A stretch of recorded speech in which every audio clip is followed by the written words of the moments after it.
Hello বন্ধুরা, lovely রান্নাঘরে আপনাদেরকে অনেক অনেক স্বাগত। আজকে আমি করব সয়াবিনের রেসিপি। এই রেসিপিটি সবাই খেয়েছেন। তো আজকে আমি যে নিয়মে এই রেসিপিটি তৈরি করব, এই নিয়মে যদি আপনারা রেসিপিটি তৈরি করে খান, কিন্তু একবার খেলে বারবার খেতে ইচ্ছে হবে। তো চলুন, আজকে রেসিপিটা যদি আপনাদের ভালো লেগে থাকে তাহলে আমার পেজে একটা সাবস্ক্রাইব, একটা লাইক করে প্লিজ আমার পাশে থাকবেন। তো চলুন আজকে রেসিপিটা চটপট শুরু করা যাক। ফার্স্ট এখানে আলু কেটে নিয়েছি, ছোট ছোট করে ধুয়ে পরিষ্কার করে নিয়েছি। তারপর দুটো পেঁয়াজ কুচিয়ে নিয়েছি।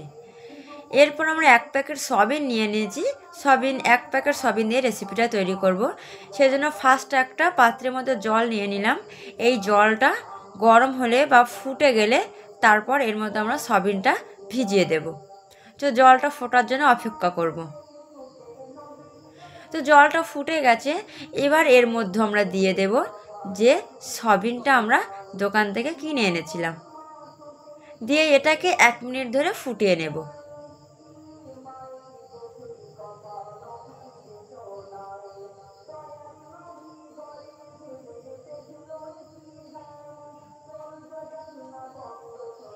তো সয়াবিনটা 1 মিনিট ফুটিয়ে নিয়ে আমরা এটা নামিয়ে নিয়েছি।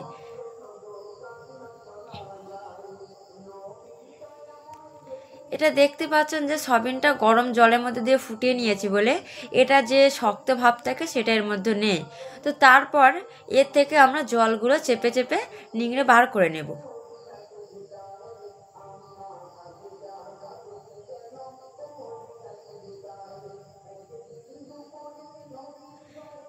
সব সয়াবিন থেকে জলগুলো আমরা চেপে চেপে বার করে নিয়েছি,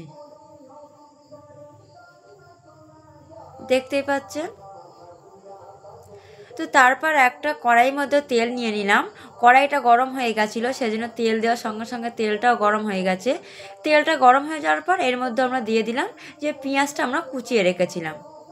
এখানে আমরা কাঁচা লঙ্কা দেব না, এখানে আমরা গুঁড়ো লঙ্কা দিয়ে রেসিপিটা তৈরি করব।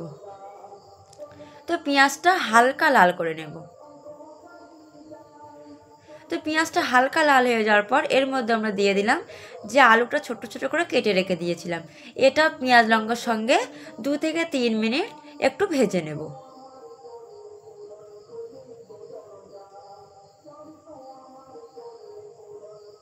দু থেকে 3 মিনিট ভেজে নেওয়ার পর এরপর এর মধ্যে আমরা দিয়ে দেব 1 চামচ আদা রসুন বাটা। দিয়ে এটাকে 1-2 মিনিট ভালো করে নাড়িয়ে নেব।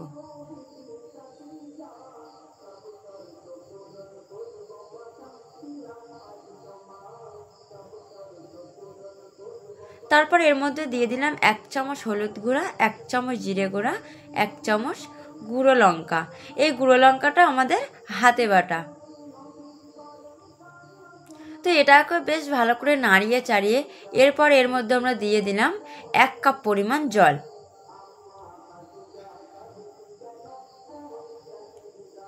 এই জলটা এবার ফুটে উঠলে তারপর এর মধ্যে আমরা দিয়ে দেব সয়াবিনটা। তো জলটা ফুটে উঠেছে, সেই জন্য এর মধ্যে আমরা ঢেলে দিলাম যে সয়াবিনটা জল নিংড়ে রেখে দিয়েছিলাম।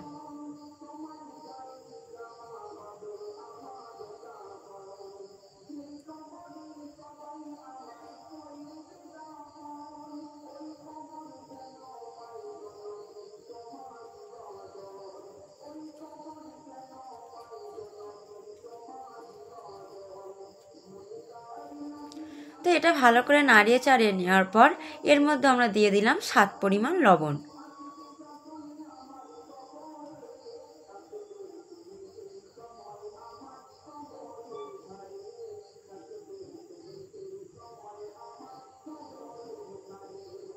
তারপর এর মধ্যে আমরা দিয়ে দিলাম 2 কাপ পরিমাণ জল সয়াবিন আলুটা কষানোর জন্য। দিয়ে এটাকে ঢাকনা দিয়ে রেখে এই জলটা আমরা মেরে নেব। তো ঢাকনা দিয়ে দিলাম। তারপর 3-4 মিনিট ফুটিয়ে নেওয়ার পর এর মধ্যে আমরা দিলাম টমেটো কুচি একটা, দিয়ে এটাকে আবার ঢাকনা দিয়ে 10 মিনিট ফুটিয়ে নেওয়ার পর দেখো আমরা যে জলটা দিয়েছিলাম সেটা কিন্তু পুরোপুরি মরে গেছে। তো এটা ভালো করে নাড়িয়ে চাড়িয়ে এর মধ্যে কিন্তু আমাদের আলুটাও গলে গেছে। আর সয়াবিনটা গরম জলের মধ্যে ভিজিয়ে দিলে সয়াবিনের ভিতরে যে শক্ত শক্ত ভাব থাকে সেটা কিন্তু থাকে না, আর রেসিপিটা খেতে খুবই সুন্দর হয়।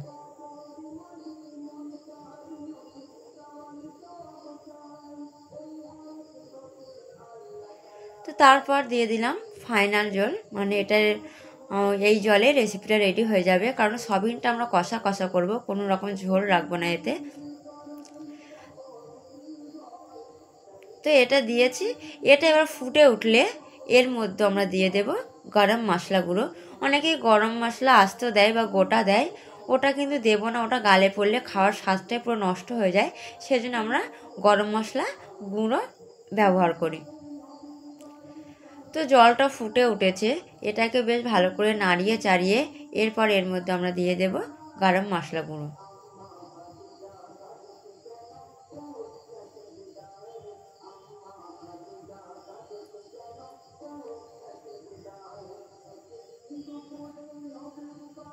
দিয়ে দিলাম গরম মশলা গুঁড়ো, দিয়ে এটাকে নাড়িয়ে চাড়িয়ে এটাকে ঢাকনা দিয়ে দেব।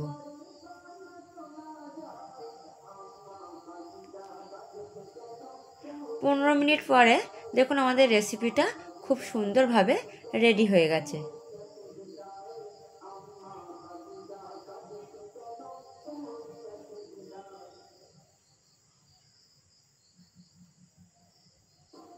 দেখো কত সুন্দরভাবে রেসিপিটা রেডি হয়ে গেছে।